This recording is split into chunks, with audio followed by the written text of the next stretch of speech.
Good evening, I am Anil Ojha and welcome to easy class. आज मैं भारतीय राष्ट्रीय आंदोलन के द्वितीय चरण के बारे में बताने जा रहा हूं। इसका प्रथम चरण भाग 1 पहले बताया जा चुका है और द्वितीय चरण का भाग 2 आज इसकी चर्चा करूंगा। भाग 1 में द्वितीय चरण के प्रारंभ से बताया गया था और लास्ट वीडियो में मैंने बंगाल का विभाजन और सूरत विभाजन बताया था। अब इसमें जो उदारवादी दल थे प्रथम चरण में, इसके बाद उग्रवादी और क्रांतिकारी दलों की प्रमुखता थी। अतः हम मुस्लिम लीग की स्थापना के बारे में जानेंगे। मुस्लिम लीग की स्थापना 1906 में हुई है और मुस्लिम लीग की स्थापना यानी कि जो मुस्लिम थे वो हिंदू के साथ चढ़ बढ़कर साथ देते थे, सहयोग करते थे और इसमें कोई आपस में मतभेद की भावना नहीं थी। लेकिन अलीगढ़ डिग्री कॉलेज के जो प्रिंसिपल थे अर्चबोल्ड, उन्होंने मुसलमान को प्रोत्साहित किया कि आप पृथक निर्वाचन की बात करें और H.H. आगा जो 1 अक्टूबर 1906 को भारत के वायसराय लॉर्ड मिंटो से जाके शिमला में मिले। उनका उद्देश्य क्या था? प्रांतीय, केंद्रीय और स्थानीय निर्वाचन में पृथक सांप्रदायिक निर्वाचन मुसलमान के लिए निश्चित किया जाए। अतः उसमें सफल भी हुए और अंग्रेजों का मुख्य उद्देश्य क्या था? उनका यह उद्देश्य था कि किस तरह से मुस्लिम और हिंदू में आपस में मतभेद और मुसलमानों की जो भक्ति है या जो उनका लगाव है वह अंग्रेजों की तरफ हो। इसके बाद सलीमुल्लाह खां जो ढाका के नवाब थे 30 दिसंबर 1906 को मुस्लिम लीग की स्थापना कराए, जिसके प्रथम अध्यक्ष मुश्ताक हुसैन थे और अंत में पृथक निर्वाचन हो गया, पास हो गया और मार्ले मिंटो सुधार के अंतर्गत इसे माना जाता है।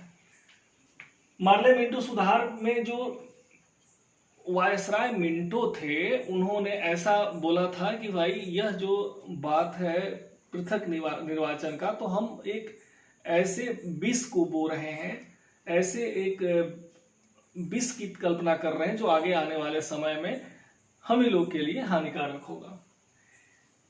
राजद्रोह अधिनियम 1911, ब्रिटिश सरकार ने राजद्रोह अधिनियम पारित किया। मार्ले मिंटो का विद्रोह, सांप्रदायिक निर्वाचन का विद्रोह कांग्रेस के नेता, उग्रवादी नेताओं ने भरपूर किया और इसमें लाला लाजपत राय, अजीत सिंह, बाल गंगाधर तिलक प्रमुख रहे हैं। जो अगला राजद्रोह विद्रोह 1911 में पारित हुआ, इसके अंतर्गत उग्रवादी जो नेता थे अजीत सिंह और लाला लाजपत राय, इनको राजद्रोह के अपराध में जेल की सजा हुई। नेक्स्ट, दिल्ली दरबार 1911। दिल्ली दरबार का क्या तात्पर्य है? तो जो इंग्लैंड के सम्राट जॉर्ज प्रथम और महारानी मेरी 1911 में दिल्ली में आए और उनका भव्य स्वागत किया गया और इस स्वागत में बहुत खर्चा हुआ और बंगाल विभाजन की जो बात थी उसे रद्द कर दिया गया, जो 1905 में वायसराय लॉर्ड कर्जन के समय हुआ था और दिल्ली को राजधानी कर दी गई कलकत्ता से स्थानांतरित करके, यानी 1912 में दिल्ली भारत की राजधानी बनी। उसके पूर्व वह कलकत्ता थी। कामागाटामारू प्रकरण, कामागाटामारू प्रकरण क्या है? 1914 में यह एक जहाज का नाम है। कनाडा सरकार ने भारतीयों के लिए जो सीधे वहाँ पे उनको रोक लगा दी गई कि वहाँ के समुद्री बंदरगाह पे नहीं उतरेंगे। अतः कनाडा के सरकार से गुरदीप सिंह ने याचिका दायर की और उच्चतम न्यायालय ने आदेश दिया कि भारतीयों को वहां पे उस बंदरगाह पे रोका जा सकता है या उतर सकते हैं। अतः इससे उत्साहित होकर गुरदीप सिंह 376 यात्रियों को लेकर उस बंदरगाह पे उतरे, लेकिन वहां की पुलिस ने, कनाडा की पुलिस ने उन्हें वहां नहीं रोकने दिया। अतः कुछ लोगों ने जैसे शोर कमेटी के सदस्य थे हुसैन रहीम, सोहन लाल पाठक, बलवंत सिंह, इन लोगों ने इसका समर्थन किया। उसके बावजूद तब तक प्रथम विश्व युद्ध शुरू हो गया था और प्रथम विश्व युद्ध शुरू होने की वजह से ब्रिटिश सरकार ने आदेश दिया यात्रियों को कि तुरंत कलकत्ता लौट आए और कलकत्ता के बंदरगाह पे आए। और वो वहाँ पे जब बजबज में पहुंचे तो पुलिस से उनकी झड़प हुई, जिसमें 18 यात्री मारे गए और लगभग 202 को जेल हुई। नेक्स्ट 1916 लखनऊ कांग्रेस। जो भारतीय राष्ट्रीय कांग्रेस का लखनऊ 1916 में जो समझौता हुआ था गरम दल और नरम दल, मैंने आपको बताया था कि 1907 में नरम दल और गरम दल में आपस में बहुत तीखी नोकझोंक हुई, झड़प हुई, जिससे बंटवारा हुआ कांग्रेस का। फिर 1916 में इनका एकीकरण हुआ, जिसमें अंबिका चरण मजूमदार अध्यक्ष थे और तिलक, बाल गंगाधर तिलक और एनी बेसेंट की सहायता से इन लोगों ने इसमें गरम दल और नरम दल में समझौता कराने में सफल हुए। ठीक इसी समय चूंकि बाल्कन जो क्षेत्र था, ब्रिटिश सरकार वहां पे कब्जा कर रही थी या वहां पे युद्ध जारी था, और जो कि ऑटोमन शासक, जो तुर्की शासक थे मुसलमान के, वो इससे खफा थे। इसके चलते भारतीय मुसलमान भी ब्रिटिश से नाराज थे। अतः मुसलमान जो यानी मुस्लिम लीग ने समझौता किया और पृथक निर्वाचन की बात उग्रवादी दल तो नहीं समर्थन कर रहे थे, लेकिन उदारवादी दलों के चलते इसमें समझौता हो गया 1916 में ही, और पृथक निर्वाचन को मान्यता दे दी गई उदारवादी नेताओं के द्वारा, जिसमें कि लाला लाजपत राय ने विरोध किया। और चूंकि मुस्लिम लीग के नेताओं को भी बुलाया गया था लखनऊ कांग्रेस के सम्मेलन में, अतः इस चीज को कुछ नेताओं के द्वारा बिल्कुल उपेक्षित किया गया। लाला लाजपत राय ने बोला, मदन मोहन मालवीय ने बोला कि भाई इस तरह से नहीं होना चाहिए, उनको ज्यादा तवज्जो दिया जा रहा है। Next home rule league. Home rule league एक आयरिश लेडी जो एनी बेसेंट की हमने चर्चा की है, तो एनी बेसेंट और तिलक के सहयोग से यहाँ पे होम रूल लीग की बात हुई। और होम रूल लीग वैसे बाल गंगाधर तिलक ने अप्रैल 1916 में बेलगांव में स्थापित किया। एनी बेसेंट ने सितंबर 1916 में मद्रास में के अडयार नामक शासन में किया, और इसका उद्देश्य था कि उत्तरदायी शासन हो जाए। एनी बेसेंट की यह इच्छा रही है और प्रचार किया गया बाल गंगाधर तिलक के द्वारा। उन्होंने 2 पत्रिकाओं का प्रकाशन किया, 2 लेख का, एक तिलक और मराठा। तो इसमें एक प्रश्न ये बनता है कि जो मराठा अखबार किस भाषा में रहे, तो मराठा अखबार अंग्रेजी में था, और जो केसरी किस भाषा में है, तो मराठी में है। इसको याद रखा जाए कि मराठा जो पत्रिका थी उसकी लैंग्वेज अंग्रेजी थी, और केसरी जो पत्रिका थी उसकी लैंग्वेज, केसरी पत्रिका की जो लैंग्वेज थी वो मराठी थी। नेक्स्ट एनी बेसेंट ने भी वो अपना पत्र जारी किया और लेख लिखा कॉमनवेल्थ और न्यू इंडिया में। इसके बाद 20 अगस्त 1917 को चूंकि भारत सचिव मॉन्टेस्क्यू बनाए गए और वायसराय चेम्सफोर्ड थे। मॉन्टेस्क्यू को माना जाता है भारतीयों की प्रति उनका रुझान था।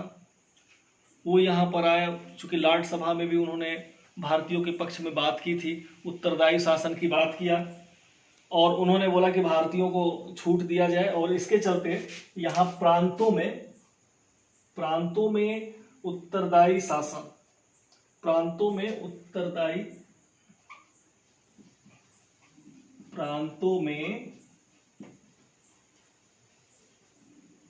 द्वैध शासन, यानी उत्तरदायी शासन की व्यवस्था भारतीयों के प्रति भी किया गया। मतलब ये हुआ प्रांतों में द्वैध शासन का मतलब, जैसे सेंट्रल में तो नहीं लेकिन राज्य में, यानी प्रांतों में द्वैध शासन। द्वैध शासन 1917 का भारत सरकार अधिनियम के अंतर्गत माना जाता है, यानी कि जो प्रांतों में प्रांतों की व्यवस्था 2 तरह से कर दी गई, एक आरक्षित की गई, एक हस्तांतरित की गई। तो आरक्षित की गई तो उस पर वायसराय का अधिकार होता था, लेकिन जो हस्तांतरित थी वह विधानमंडल के सदस्य जो भारतीय होते थे, भारतीय विधानमंडल के सदस्य उसमें अपनी राय दे सकते थे, प्रश्न पूछ सकते थे। उदारवादियों के द्वारा इसकी बड़ी तारीफ की गई भारत सरकारी अधिनियम की 1919 की। कहा गया कि यह तो मैग्ना कार्टा है, बहुत बड़ा अधिकार मिल गया है हम लोग को, लेकिन उग्रवादी दलों ने इसका विरोध किया। बाल गंगाधर तिलक ने तो बोला कि भाई ये तो बिना सूरज का सवेरा हो रहा है, यह बिल्कुल विवेकहीन बात है, ये भारतीयों को फुसलाने वाली बात है। और यह जो इसको लागू किया गया 1919 को, फिर कांग्रेस सरकार, भारतीय राष्ट्रीय कांग्रेस में विभाजन हो गया और भारतीय राष्ट्रीय कांग्रेस का दूसरा विभाजन 1919 में हुआ।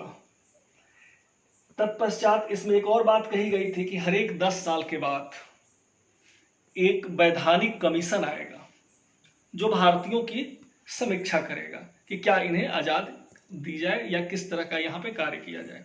इसी प्रस्ताव के तहत साइमन कमीशन 1927 में भारत आया था, जिसकी चर्चा हम आगे करेंगे। इसके बाद रोलट एक्ट है। रोलट एक्ट 1918, यानी वहाँ के जो न्यायाधीश रोलट थे उनकी अध्यक्षता में एक कमीशन बनाया गया जिसे काला कानून कहा गया।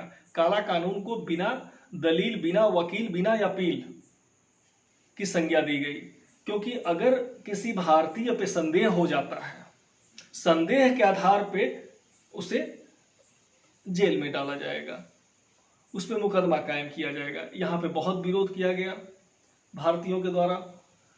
इसकी चर्चा गांधी जी चूंकि हमारे राजनीति में सक्रिय हो चुके थे, भारतीय राजनीति में, उन्होंने भी विरोध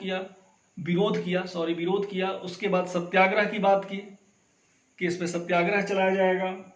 और रोलट एक्ट के संबंध में भी पंजाब के 2 लोकप्रिय नेता डॉक्टर सत्यपाल और डॉक्टर सैफुद्दीन किचली को बिना कारण बताए जेल में डाल दिया गया।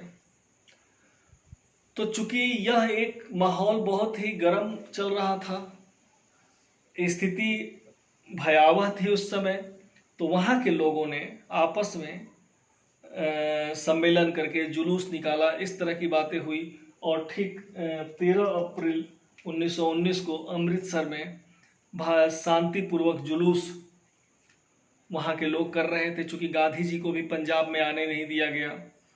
इसके विरोध में भी बहुत दुखी थे और सत्यपाल और सैफुद्दीन किचली को जेल में डाल दिया गया था। तो इसी पे चर्चा हो रही थी, क्योंकि उस समय पंजाब के lieutenant governor general O'Dwyer थे और वहीं पर यह सारी कमान संभालने के लिए जो उपद्रव हो रहा था उस लेफ्टिनेंट जनरल ने ब्रिगेडियर आर डायर को दिया था। आर डायर ने सुबह 9:30 बजे 13 अप्रैल को यह घोषित कर दिया कि कोई भी मीटिंग नहीं करेगा, यह अवैधानिक है।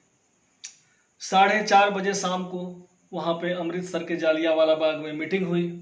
उस मीटिंग में तुरंत मुख्य द्वार पे आके ब्रिगेडियर खड़े थे और उस गेट के पास खड़े होकर, जहाँ 20,000 की भीड़ एकत्रित होके किसी तरह का विरोध नहीं कर रही थी, बहुत शांतिपूर्वक भाषणबाजी या उसमें चर्चा हो रही थी, उसे 3 मिनट के अंदर कहा गया कि भीड़ वहाँ से हट जाए। और 3 मिनट के अंदर वह भीड़ नहीं हट पाई और जनरल आर डायर ने गोली चलाने का आदेश दिया। उसमें बहुत लगभग 1,000 लोग मर गए, 3,000 लोग घायल हुए, लेकिन जो सरकारी आंकड़ा है वह मात्र 376 या 380 के करीब बताता है वहाँ। इसके बाद बहुत इसका हो हल्ला मचाया गया, इसके ऊपर कमेटियां बनी, फिर दबाव सरकार पे बना तो सरकार ने हंटर कमेटी, एक हंटर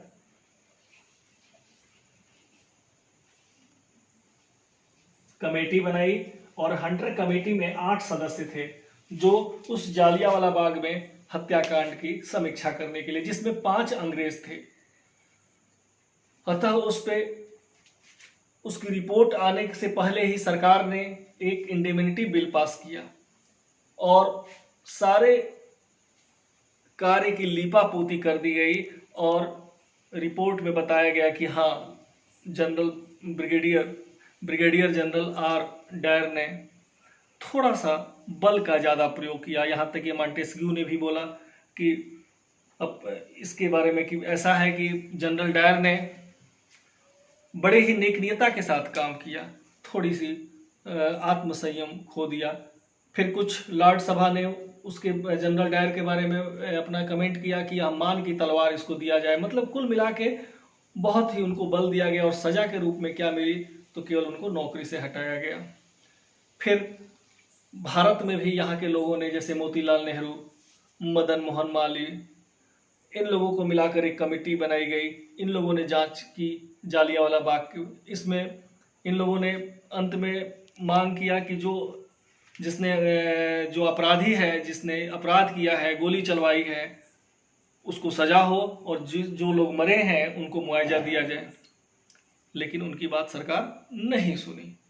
अतः इन्हीं सब प्रश्नों के साथ हम अपनी बात को खत्म करते हैं और नेक्स्ट वीडियो में आंदोलन का तृतीय चरण बताएंगे। हाँ, आपसे हम जरूर कहेंगे कि किसी तरह की प्रॉब्लम इस क्वेश्चन में आ रहा है या कोई संशय है तो आप कमेंट बॉक्स में जरूर प्रश्न करें और मैं इसका जवाब दूंगा। धन्यवाद।